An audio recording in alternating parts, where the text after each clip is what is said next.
अस्सलाम वालेकुम नाजरीन, अरशद भुट्टा ऑफिशियल यूट्यूब चैनल से आपकी खिदमत में अरशद भुट्टा हाजिर है। आज हमारी जो डिस्कशन है वो है शुगर इंडस्ट्री के चैलेंजेस के हवाले से। और आज हमारे साथ शुगर इंडस्ट्री की एक बहुत ही मायानाज शख्सियत जनाब मोहम्मद सैफुल्लाह साहब, जो कि एग्जीक्यूटिव वाइस प्रेसिडेंट हैं Shakarganj sugar mill industries limited Pakistan के। मैं पहले तो सैफुल्लाह साहब का आपको तारुफ करवा देता हूं कि सैफुल्लाह साहब ने अपना BSc in electrical engineering UET से की थी। उसके बाद इन्होंने एमबीए एग्जीक्यूटिव फ्रॉम लम्स और DBM 1 year diploma in business management from LUMS किया। तो सैफुल्लाह साहब ने 1991 में शकरगंज ग्रुप को ज्वाइन किया एज ए ट्रेनी और अल्हम्दुलिल्लाह आज after a successful journey of 29 years he is now working as being executive vice president। Saifullah साहब का ताल्लुक पाकिस्तान के उस खित्ते से है जिसको नॉर्मली बैकवर्ड एरिया समझा जाता है। I am talking about district जंग। बट अगर हम जंग की बात करें तो मैं खुद इसी डिस्ट्रिक्ट से बिलोंग करता हूँ। तो इस डिस्ट्रिक्ट ने बहुत ज्यादा वर्ल्ड रिनोन्ड पर्सनैलिटीज प्रोड्यूस की। तो फर्टिलिटी ऑफ माइंड्स जंग में बहुत ज्यादा है। Irrespective of the challenges like for the opportunities we have here, there are some constraints, but एक जज्बा, एक लगन, एक मेहनत, तो जंग ने बहुत ज्यादा renowned personalities. For your reference professor doctor Tahirul Qadri, one of the renowned scholars in the world, Dr. Abdul Salam, first Nobel award याफ्ता पाकिस्तान से थे, पाकिस्तान के, वो भी जंग की सरजमीन से बिलोंग करते थे। इंटरनेशनल क्रिकेट में बहुत बड़ा चमकता सितारा अलीम डार साहब और ऐसी बहुत सारी पर्सनैलिटीज हैं जो डिस्ट्रिक्ट जंग से बिलोंग करती हैं। तो मेरे लिए ये फख्र की बात है कि आज मेरे साथ मोहम्मद सैफुल्लाह साहब हैं जो कि इसी सरजमीन के सपूत हैं और जिन्होंने अपनी फील्ड में एक बहुत बड़ा नाम कमाया।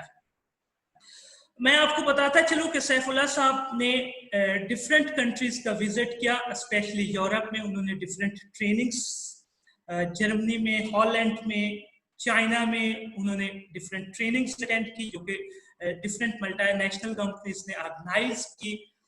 सैफुल्लाह साहब की फैमिली में सैफुल्लाह साहब और उनकी मिसेज हैं। अनफॉर्चुनेटली अल्लाह ताला आसानियां पैदा करे, सैफुल्लाह साहब पे अभी कोई औलाद नहीं है, बट उन्होंने अपनी जो डेडिकेशन है वो सोशल वर्क के लिए बहुत ज्यादा की हुई है। तो वो जंग में एक फ्री डिस्पेंसरी रन कर रहे हैं जहाँ से पुअर पीपल की मेडिकेशन फैसिलिटीज अवेलेबल होती हैं और एक स्कूल रन कर रहे हैं जहाँ पे ग्रेड 5 तक पुअर पीपल के बच्चे जो हैं वो तालीम से आरास्ता होते हैं। सैफुल्लाह साहब डिफरेंट जो सोशल वेलफेयर ऑर्गेनाइजेशंस हैं उनके मेंबर्स भी हैं, जैसा कि rotary international and lions international. तो ये सैफुल्लाह साहब का ब्रीफ इंट्रोडक्शन था। ये मेरे लिए बायसे फख्र है कि मैं सैफुल्लाह साहब का आज इंटरव्यू कर रहा हूँ शुगर इंडस्ट्री के हवाले से। सैफुल्लाह साहब शुगर इंडस्ट्री के एक जो एसोसिएशन है PSST, उसके वाइस प्रेसिडेंट भी हैं। तो अब मैं बाकायदा अपनी गुफ्तगू का आगाज करता हूँ सैफुल्लाह साहब के साथ के सैफ साहब पहले तो मुझे अपने ग्रुप के बारे में थोड़ा सा ब्रीफ इंट्रोडक्शन करवाइएगा। बिस्मिल्लाहिर्रहमानिर्रहीम। थैंक यू अरशद भुट्टा साहब, आपने मेरे तारफ में कुछ ज़्यादा ही कह दिया। तो मैं आपका मशकूर हूँ कि आपने मुझे आज मौका दिया है इस पे बात करने का शुगर इंडस्ट्री पर।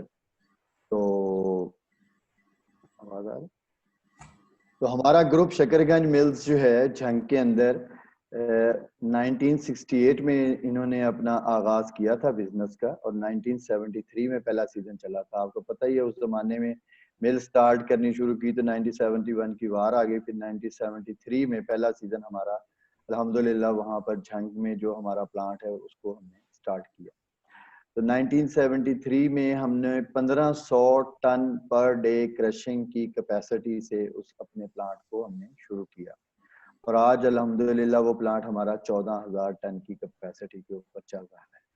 फिर हमने इसके साथ ये हमारा दूसरा यूनिट है भोन के अंदर, शकरगंज मिल्स भोन, तो ये झंग से 60 किलोमीटर दूर है। तो ये हमने प्लांट जो है 2003 में इसको स्टार्ट किया, इसकी कंस्ट्रक्शन को 2005 में इसका पहला सीजन शुरू हुआ, तो 14 सीजन इस मिल के भी अल्हम्दुलिल्लाह चल चुके हैं। 8,000 टन की इसकी कैपेसिटी है, तो 14 जमा प्लस 8 हम लोग 22,000 tons of crushing per day की हमारी कैपेसिटी है। तो इसके साथ हमने शकरगंज झंग में डिस्टिलरी का प्लांट लगाया। तो आपको पता है शुगर इंडस्ट्री जो है ये एक ऐसी इंडस्ट्री है कि इसमें इसके साथ बाई प्रोडक्ट्स का भी काफी स्कोप होता है। तो हमने इसमें 2 किस्म के बाई प्रोडक्ट्स शुरू किए हुए हैं, एक इलेक्ट्रिसिटी है और एक जो है उसके साथ एथेनॉल का प्लांट है। फर्स्ट ऑफ ऑल मैं आपको थोड़ा सा शुगर का बारे में अगर आप इजाजत दें तो शुगर के ऑपरेशन के बारे में थोड़ा सा ब्रीफली बता देता हूँ। बिल्कुल सर। तो शुगर इंडस्ट्री चलती इस तरीके से है, शुगर मिल में गन्ना जो है ग्रोर काश्त करते हैं, ग्रोर गन्ना लेके आते हैं। गन्ना ऐसी कमोडिटी है जिसको स्टोर नहीं किया जा सकता, फ्रेश कटता है, फ्रेश आके क्रश हो जाता है।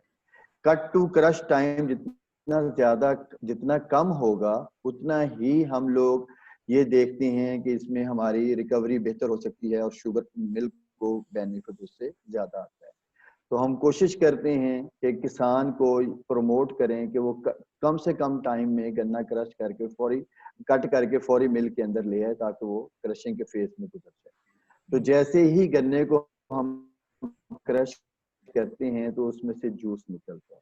उस जूस में और एक चीज हमें मिलती है जिसको हम कहते हैं बगास। तो गन्ने का आप लोग आम हालात में लोग उसको फोक कह लेते हैं, तो बगास निकलती है। तो 2 चीजें हमें मिलती हैं, एक बगास मिलती है, एक हमें मिलता है जूस। बगास जो है वो हमारी पावर जनरेशन के लिए बॉयलर साइड पे चली जाती है और जूस जो है वो हमारे प्रोसेस हाउस में चला जाता है मजीद उसकी प्रोसेसिंग के लिए, जहाँ पे उसको प्रोसेस करके हम लोग उससे शुगर निकालते हैं। इम्प्योरिटीज जो हैं वो फिल्टर केक की सूरत में, जिसको हम मड बोलते हैं, उसकी सूरत में अलग कर दिया जाता है। और एक ऐसी चीज जिसमें से शुगर एक्सट्रैक्ट करने के बाद जो बच जाती है, जिसमें से मजीद शुगर को इकोनॉमिकली एक्सट्रैक्ट करना वायबल नहीं होता, उसको हम मोलेसिस बोलते हैं। तो हमें फिर ये 3 चीजें हमारे पास बाकी रह जाती हैं। शुगर हम अलहदा से एक्सट्रैक्ट कर लेते हैं, मोलेसिस जो है उसको अलग से हम स्टोर कर लेते हैं, और फिल्टर मड जो है उसको हम बाहर एक ट्रॉलीज में हम स्टॉक कर लेते हैं। एंड बगास जो है, अब मैं इनकी आपको अलग-अलग से यूटिलिटीज इनकी बता देता हूँ। शुगर तो जो है वो मार्केट में सेल हो जाती है, आप लोगों के खाने के लिए चली जाती है। मोलेसिस जो है, उस मोलेसिस से फिर हमने आगे बाई प्रोडक्ट्स अपनी शुरू की है। मोलेसिस को जानवरों की खुराक के तौर पे भी इस्तेमाल किया जाता है, मोलेसिस को डिफरेंट और पर्पसेस के लिए इस्तेमाल करते हैं, लेकिन हमने एक अलग से प्लांट लगाया है जिसको हम बोलते हैं एथेनॉल प्लांट। ये बहुत कम है, मिले 16 मिले हैं पाकिस्तान में जिन्होंने ये प्लांट लगाए हुए हैं, बाकी किसी ने नहीं लगाया। We are one of them, we are the pioneer. हमने 1985 में ये काम शुरू कर लिया था जंग में, फिर हमने ये भोन में भी इसको रखा हुआ है। तो 2 लाख लीटर कैपेसिटी का एथेनॉल प्लांट हमारे पास भोन में है और 1.5 लाख लीटर कैपेसिटी का जंग में। तो 3.5 लाख लीटर हम alcohol, ethyl alcohol daily produce करने की हमारे पास कैपेसिटी है, जो कि मोलेसिस को फर्मेंट करके और फिर उसको वहां से हम एक्सट्रैक्ट करते हैं एथेनॉल। ठीक है जी। और वो एथेनॉल जो है वो एक्सपोर्ट करते हैं। We are the top exporter of the ethanol from the last 16 years, जो हम दुनिया को दे रहे हैं और बेच रहे हैं, और पाकिस्तान को ज़र मुबादला उसका मिलता है। सिमिलरली जो फिल्टर मड है, जिसको मैं मड बोलता हूँ, वो मड एक इम्प्योरिटीज होती हैं जो उसमें से हमारी गन्ने में से निकलती हैं, जो किसी काम की नहीं होती बज़ाहिर, लेकिन उसको हम स्टॉक करके उसको हम जिम्मेदारों को एज ए फर्टिलाइजर भी खेतों में डालने के लिए देते हैं।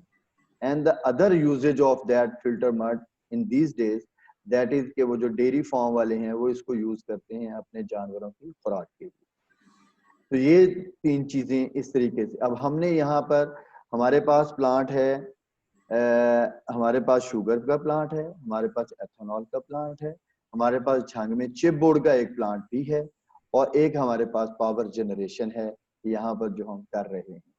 और वो पावर जो है हम बगास के साथ एक्स्ट्रा पावर जनरेट करके वो हम पावर एक्सपोर्ट करते हैं नेशनल ग्रिड के ऊपर। एंड सिमिलरली हमने उसी पावर को यूटिलाइज करते हुए यहाँ भोन में एक स्टील मिल भी लगाई है। तो हमने इलेक्ट्रिक फर्नेसेस यहाँ लगाई हैं, उन फर्नेसेस से हम स्क्रैप को मेल्ट करके उससे स्टील बनाते हैं। तो ये हमारा जो मुख्तसर तारफ है शकरगंज का। तो शकरगंज अल्हम्दुलिल्लाह इसमें दोनों अगर हम प्लांट की बात करें तो हमारे पास कोई मोर देन 2000 एम्प्लॉइज हैं, और हमारे पास हम अल्लाह के फजल से काफ़ी जो है ना लोगों को, झांग की कम्युनिटी को बेनिफिट दे रहे हैं। सोशली भी सोशल रिस्पॉन्सिबल कंपनी है हमारी, तो हम लोग जो हैं सोशली भी लोगों का ख्याल करते हैं, प्लस फाइनेंशियली भी उनके घरों में चूल्हे जलते हैं जो शकरगंज की वजह से अल्लाह के फजल से हैं। और इसके साथ साथ शकरगंज और एक शुगर मिल जो है वो एटलीस्ट 2000 एम्प्लॉइज के साथ साथ कुछ सैकड़ों की तादाद में ग्रोअर्स हैं जो इसके साथ लिंक्ड हैं दोनों मिलों के साथ, जिनका जो है ना निज़ाम इसी मिल के साथ चल रहा है। वो गन्ना ग्रो करते हैं, गन्ना यहाँ मिल को देते हैं, क्रश करते हैं, पैसे लेते हैं, दोबारा से अपना सिस्टम उसका रन करते हैं, चला रहे हैं। एंड ये सारे का सारा सिस्टम एक शुगर मिल के ऑपरेशन के साथ चल रहा है। जी Sir, thank you very much for the introduction of your group. मेरा आपसे नेक्स्ट क्वेश्चन जो है वो ये है कि शुगर इंडस्ट्री का ओवरऑल पाकिस्तान की जीडीपी में कितनी कंट्रीब्यूशन है, और इसके साथ आपका जो ग्रुप है उसका शुगर इंडस्ट्री के वॉल्यूम में कितना शेयर है?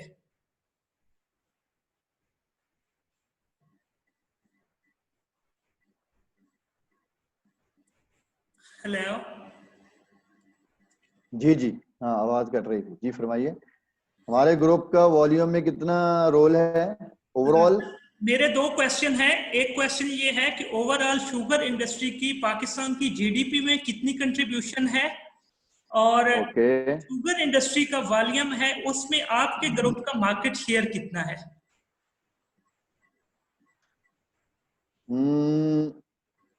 Okay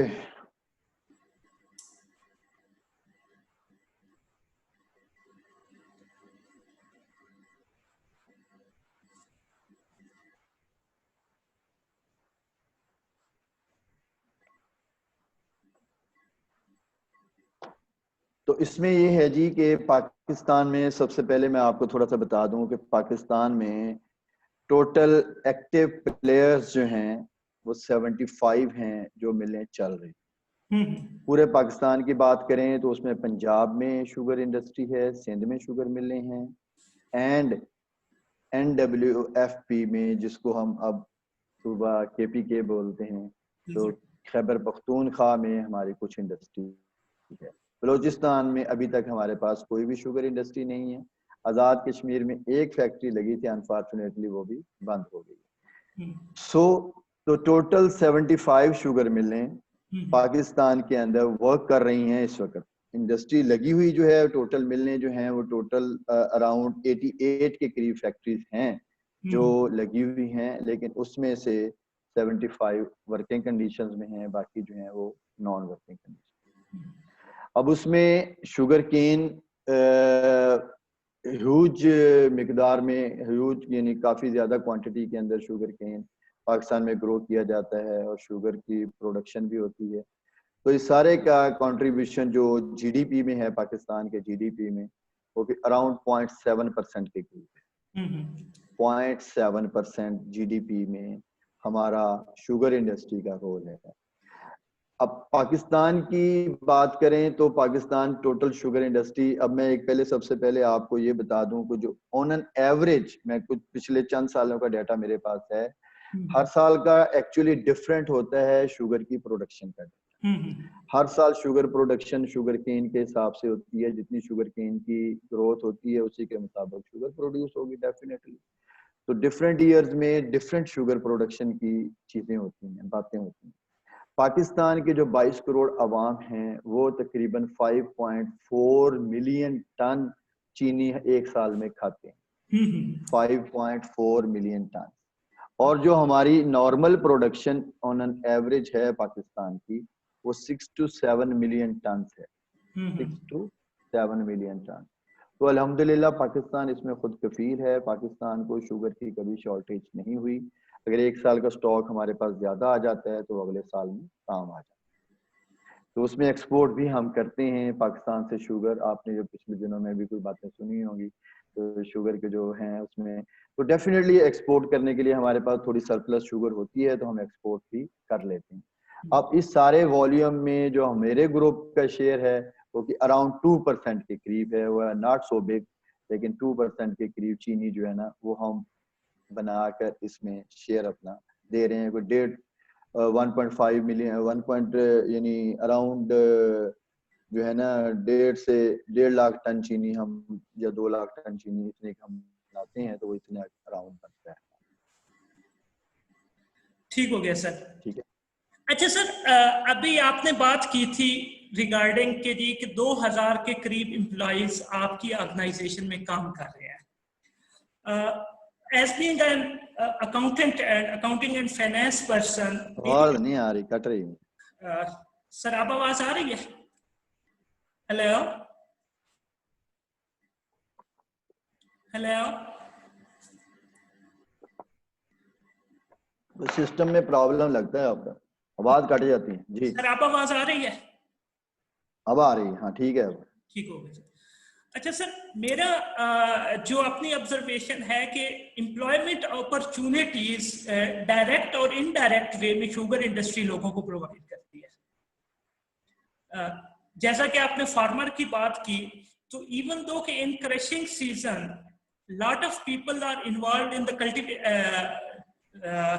activities to bring the product to your door step. तो इस तरह कोई आपको ओवरऑल फिगर बता सकते हैं कि कितने खानदान या कितने लोग डायरेक्टली या इनडायरेक्टली जुड़े हुए हैं शुगर इंडस्ट्री के साथ जॉब अपॉर्चुनिटी के हवाले से? सर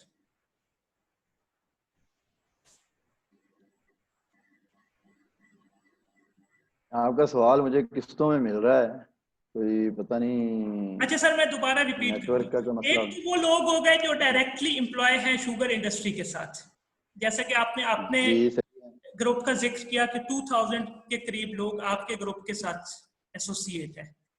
अराउंड 1 लाख 1 लाख के करीब लोगों को जॉब अपॉर्चुनिटी मिल रही है शुगर इंडस्ट्री से, जो डायरेक्टली 1 लाख के करीब लोगों को जॉब अपॉर्चुनिटी है, मिल रही है अल्हम्दुलिल्लाह। ठीक हो गया। और सर जो सप्लाई चेन में लोग हैं, जैसे फार्मर है, फार्मर ने भी आगे जब उसने क्रशिंग सीजन शुरू होता है तो कल्टीवेट करवाने के लिए भी वो लोगों को जॉब अपॉर्चुनिटी देता है। क्योंकि मैं खुद एग्रीकल्चर सेक्टर से बिलोंग करता हूँ, मेरी फैमिली, तो बहुत सारे Not only farmers, there are suppliers, there are dealers, there are। जी सर। तो ओवरऑल इट मींस के पाकिस्तान में एक अच्छे खासे तबके को जो रोजगार है वो शुगर इंडस्ट्री की वजह से मिल रहा है। जी ऑफ कोर्स सही कह रहे हैं आप। तो उसमें जो है ना हमारे कॉन्ट्रेक्चुअल लेबर बहुत सारी होती है जो हम इसमें काउंट नहीं करते हैं। कॉन्ट्रैक्टर्स होते हैं हमारे पास, एंड नॉर्मली के पाकिस्तान के इन शहरों से इन इलाकों से आते हैं, सिंध और पंजाब से। बल्कि केपीके से मैं बता ये रहा था कि केपीके के लोग जो हैं वो सर्दियों में नीचे आ जाते हैं काम करने के लिए, और शुगर इंडस्ट्री उनके लिए बड़ी बेहतरीन इंडस्ट्री है। बिकॉज ऑफ दैट कि शुगर इंडस्ट्री का सीजन शुरू होता है नवंबर से और खत्म हो जाता है मार्च में। तो सारा सर्दियां जो हैं वो केपीके के लोग, पठान जो दोस्त हैं हमारे, वो यहाँ पर आकर सर्दियां यहाँ एंजॉय करते हैं और यहाँ काम भी करते हैं, और वो पैसे लेके गर्मियों में फिर अपने इलाकों में चले जाते हैं। तो गर्मियां यहाँ उनके लिए गुजारनी बहुत मुश्किल होती हैं। तो दिस व्हाट इट इज। तो नॉट ओनली के हमारे पास 1 लाख के करीब एम्प्लॉयज ये वाले हैं, उसमें बहुत सारे खानदान केपीके के भी साथ में चल रहे हैं। और अगर हम ग्रोथ को शामिल कर लें तो एक मिल के साथ मेरा ख्याल है कोई किसी मिल के साथ कोई 8,000 करोड़ इन्वॉल्व हैं, किसी मिल के साथ 10,000 करोड़ इन्वॉल्व हैं, किसी के साथ 2,000 है, किसी का 4,000 है। अगर हम 75 शुगर मिलों को देखें तो ये लाख से ज्यादा खानदान जो जिम्मेदारों के हैं वो होंगे, और कंट्रेक्चुअल लेबर इसके अलावा बेशुमार। तो एक बहुत बड़ा हिस्सा जो है शुगर इंडस्ट्री ने एम्प्लॉयमेंट का लोगों को दिया हुआ है अल्हम्दुलिल्लाह, और उससे लोग बेनिफिट ले रहे हैं। ठीक है। अच्छा सर, एक बड़ा क्रिटिकल सवाल है जो कि हमारे सोशल सर्कल में बहुत ज्यादा डिस्कशन होती है कि शुगर इंडस्ट्री अपने सप्लायर की, हालांकि किसी भी इंडस्ट्री की सक्सेस में जो रीढ़ की हड्डी है वो उसका सप्लायर है, उसके साथ एक्सप्लॉयटेशन करती है रिगार्डिंग पेमेंट। तो इसमें आपकी क्या राय है? हाँ, देखें, बात जो है ना वो ये है कि शुगर मिलें, एक्चुअली ये शुगर की जो गन्ने की क्रॉप जो है ना, ये अब कैश क्रॉप बन गई है। बिल्कुल ठीक है। एक एक्ट है, केन एक्ट है, उस केन एक्ट के मुताबिक 15 दिन के अंदर पेमेंट करना हर शुगर मिल के लिए लाजमी है कि वो ग्रोअर को 15 दिन के अंदर अंदर केन जो उसने खरीदा है उसकी पेमेंट वो देगी। ठीक हो जो मिल नहीं देती तो उसके लिए गवर्नमेंट ने केन कमिश्नर है जो उसको देखता है। इसके अलावा फिर जो डिप्टी कमिश्नर हैं और इलाके के एसी वगैरह हैं वो सारे इन चीज़ों को नोट करते हैं और इन चीज़ों को आगे लेके चलते हैं और मिलों को प्रेशराइज करते हैं कि वो लोगों की पेमेंट दें। अब होता ये है कि एक मिल गन्ना खरीदती है, गन्ना खरीद के उससे शुगर बनाती है। अब नॉर्मली बैंक्स की लिमिट्स भी थोड़ी सी होती हैं। अब गन्ने का जो रेट है वो गवर्नमेंट फिक्स करती है, शुगर का रेट वेरिएबल होता है। इस साल आपको शुगर का रेट थोड़ा बेहतर नजर आ रहा है तो आप लोग कह रहे हैं, शायद जो लोग हमारे कह रहे हैं कि मिलों वाले बहुत ज्यादा कमा रहे हैं, लेकिन पिछले कुछ चंद साल आप पीछे चले जाओ तो गन्ने का रेट बहुत कम था। तो उस गन्ने के रेट पे जब आपने सॉरी शुगर का रेट बहुत कम था, तो उस शुगर के रेट को शुगर बेचनी है, मिलों वालों ने शुगर बेचनी होती है और बेच के केन की पेमेंट करनी होती है। तो समटाइम्स ये होता है कि शुगर का जो डीलर हैं जो हमसे शुगर खरीदते हैं वो लोग फिर शुगर को कहते हैं जी हमारे पास तो ऑलरेडी गलत है, हम तो शुगर नहीं ले सकते। तो उस सीजन में जो शुगर बनती है वो पूरा साल सेल होनी होती है। 120 दिन का सीजन है, 120 दिन में शुगर ने बनना है, 365 दिन में सेल होना है। तो दिस व्हाट इट इज, जिसमें समटाइम्स क्राइसिस मिलों के लिए आ जाते हैं कि शुगर मिल की सेल जो है वो प्रॉपरली हो नहीं पाती और उनके पास फंड्स की अवेलेबिलिटी इतनी होती नहीं है कि वो गन्ने की पेमेंट्स कर सकें। तो नॉर्मली वैसे मैं जहां तक 28 साल का, मेरा 29 साल का तजर्बा है, तो मिलों वाले 80 to 85% पेमेंट्स जो है वो सीजन में क्लियर कर लेते हैं। 10-15% पेमेंट किसी मिल की बाकी बचती है, तो जिसके ऊपर इतना ज्यादा शोर शराबा हो जाता है। लेकिन अमाउंट चूंकि ह्यूज होती है, अब हम लोग जो हैं 4-5 अरब रुपए का गन्ना खरीदते हैं, तो उसमें से अगर हम 10% या 20% भी देखेंगे तो वो 20% भी 15-20 करोड़ रुपए तो बन जाएंगे। 15-20 करोड़ रुपए जब ग्रोथ के नीचे होंगे किसी मिल के, तो वो डेफिनेटली जो है मिलों वाले वो ग्रोथ जो है वो फिर परेशानी के इजहार तो करते हैं। ये चीजें तो चलती रहती हैं, दोनों एक गाड़ी के दो पहिए हैं। ग्रोवर और मिलर, इनके बगैर तो मिलें चल ही नहीं सकती हैं। ग्रोवर जो भी एग्री बेस्ड इंडस्ट्री होगी, ये तो प्योरली शुगर इंडस्ट्री जो है एग्रो बेस्ड इंडस्ट्री है, ये तो ग्रोवर के बगैर नहीं चल सकती। अब ग्रोवर गन्ना देगा तो शुगर चलेगी, वरना तो मशीनरी है खड़ी है। तो अब ग्रोवर को सेटिस्फाई करना, डेफिनेटली सेटिस्फाई से ज्यादा फिर आगे उसको हैप्पी करना, ये मिल वालों की रिस्पॉन्सिबिलिटी होती है, जैसे भी करें। अच्छा सर, अब अभी पूरी दुनिया के ना डिफरेंट इंडस्ट्रीज बहुत ज्यादा इम्पैक्ट हुई है कोविड-19 की वजह से। या तो कोविड-19 के शुगर इंडस्ट्री के ऑपरेशंस पे क्या इफेक्ट्स हो सकते हैं, इस पे थोड़ी सी अगर हम बात कर लें तो। इंटरेस्टिंगली शुगर इंडस्ट्री जो है वो एक तो उसका सीजन गुजर गया था, सीजनल फैक्ट्री थी। मार्च में सीजन गुजरा, मार्च में हमारे लॉकडाउन शुरू हुए और ज्यादा हमारे पाकिस्तान में, मैं पाकिस्तान की बात करता हूँ, तो पाकिस्तान में उस वक्त से जो है ना ये कोविड का ज्यादा मसला शुरू हुआ और लॉकडाउन शुरू हुआ। तो अब तक वो ऑफ सीजन है। ऑफ सीजन में हम लोग करते हैं मेंटेनेंस। तो मेंटेनेंस के लिए जब हमने स्टाफ को बुलाया है तो हमने फुल एसओपीज के साथ उसको बुला के अपना काम शुरू करवाया है। एंड वी होप जब हम दोबारा से सीजन स्टार्ट करेंगे तो हमारा जो है वो कोविड का सिलसिला काफी हद तक कवर हो चुका होगा इंशाल्लाह ताला नवंबर में, अक्टूबर नवंबर में। एंड इफ इट कंटिन्यूज तो हम लोग मिल का ऑपरेशन जो है, ऑपरेशनल एरियाज में हम अपने SOPs जो हैं उनको फॉलो करेंगे। और ग्रोथ, वैसे एक चीज आपने भी देखी होगी, might be I am wrong, but देहातों में शहरों की निस्बत कोविड के असरात बहुत कम पाए जा रहे हैं। बिकॉज ऑफ दैट वहां पर सोशल डिस्टेंसिंग नेचुरली है, और वहां पर खुली आबो हवा है, दूर दूर घर हैं, और लोग इतने कंजेस्टेड आबादियां हैं नहीं।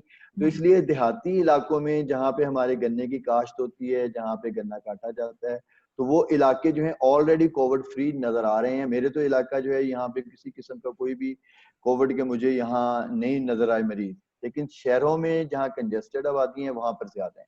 तो इसलिए मुझे काफी हद तक उम्मीद है कि कोविड के असरात शुगर इंडस्ट्री के ऊपर एज सच मुरतब नहीं होंगे। फिर दूसरी चीज ये है कि चीनी जो हमारी प्रोडक्ट है, तो प्रोडक्ट हम लोग दो, मैं जैसे अपनी बात करूं तो हम लोग दो प्रोडक्ट्स बना रहे हैं, एक चीनी बना रहे हैं, एक एथेनॉल बना रहे हैं। एथेनॉल जो है उसकी डिमांड भी बढ़ गई है इन दिनों में, क्योंकि लोगों ने सैनिटाइजर यूज करने हैं, सैनिटाइजर बनाने हैं, और बाकी डिसइंफेक्शन के लिए जो चीजें बना रहे हैं वो सारी की सारी में एथेनॉल यूज होता है। तो उसकी भी डिमांड बढ़ गई है, वो भी बेनिफिशियल हो गया है। और चीनी की डिमांड तो आपको पता है कभी कम होती ही नहीं है। तो इन दिनों में लोग घरों में बैठे हुए हैं, गर्मियों का मौसम है, तो चीनी की डिमांड खूब चल रही है।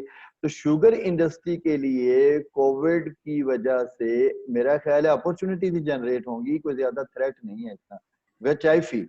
That's very interesting fact for me. ये बात भी जैसे आप हमने पहले डिस्कस की कि जो आपका सप्लायर है उसकी जो प्रोडक्ट है वो उसको स्टोर नहीं कर सकता, तो सप्लाई का भी आई बिलीव इतना बड़ा इशू नहीं होगा। सर रिसेंटली कुछ डेवलपमेंट्स हुई हैं शुगर इंडस्ट्री के हवाले से पाकिस्तान में जी के ये बड़ा क्रिटिकल सवाल है कि जी ये एक माफिया है जो जिसने रिसोर्सेज पे बहुत ज्यादा कब्जा किया हुआ है। They are going to manipulate their accounting records, और इसमें पॉलिटिकल फैमिलीज का बहुत ज्यादा बैकग्राउंड है। They are the major investor in sugar industry. तो इसमें सर हकायक क्या है, आपकी क्या राय है इस हवाले से कि इसमें प्रोपेगेंडा ज्यादा है या कुछ फैक्ट्स भी हैं? मेरा ख्याल है इसमें फैक्ट्स से ज्यादा प्रोपेगेंडा ज्यादा है। इसमें ये है अरशद भाई कि इसमें मैं आपको एक बात बताता हूँ, हम लोगों की शुगर की, मैंने आपको पहले भी अर्ज किया है, कंजम्पशन जो है 5.4 मिलियन टन है पाकिस्तान के अंदर। बिल्कुल ठीक है। Whenever we produce more sugar, that has to be exported. अगर हम वो शुगर बचा के अपने पास रखेंगे तो हम अगला सीजन कैसे चलाएंगे? तो गवर्नमेंट कहीं पे भी, अब वो किसान को भी सपोर्ट हमने करना होता है कि वो चीनी अगर हमारे पास सरप्लस में पड़ी रहेगी तो शुगर मिलों वाले अगला सीजन नहीं चलाएंगे। सीजन नहीं चलेगा तो ग्रोअर का गन्ना जाया हो जाएगा, उस बेचारे का बेशुमार नुकसान हो जाएगा। तो चीनी की एक्सपोर्ट जब भी की जाती है, पूरी दुनिया में ये है एक फिनोमेना, जब भी एक्सपोर्ट की जाती है तो उसके ऊपर गवर्नमेंट को सब्सिडी क्यों देनी पड़ती है? इसलिए कि इंटरनेशनली शुगर का अगर रेट डाउन होगा, हमारे यहाँ शुगर का रेट ज्यादा होगा, तो जब हम एक्सपोर्ट करेंगे तो गवर्नमेंट जो है एक्सपोर्टर को थोड़ा सा बेनिफिट देती है, और वो जो उसके टैक्सेस हैं उनमें रिलीफ देती है, और थोड़ी सी उसको साथ में सब्सिडी देती है। तो ये सब्सिडी शुरू से चलती चली आ रही है, जो कि नई नहीं है, इस दफा दी गई है, या पहले भी जो नवाज शरीफ लोगों ने दी है। वो मिलर को भी सपोर्ट करते हैं, ग्रोअर को भी सपोर्ट करने के लिए दी जाती है। तो ये सारी चीजें आप देखें, हमारे यहाँ असल में ना थोड़ा प्रॉब्लम ये है, पाकिस्तान में जो गन्ने की सपोर्ट प्राइस है वो गवर्नमेंट फिक्स करती है, और शुगर की जो प्राइस है वो मार्केट के ऊपर छोड़ दी जाती है। जब मार्केट के अंदर थ्रस्ट होगी, मार्केट में डेफिशिएंसी होगी, तो डेफिनेटली शुगर की सप्लाई एंड डिमांड का चक्कर है, शुगर की प्राइसेस बढ़ जाएंगी। जब मार्केट में शुगर ज्यादा पड़ी हुई होगी तो शुगर की प्राइसेस डाउन आ जाएंगी।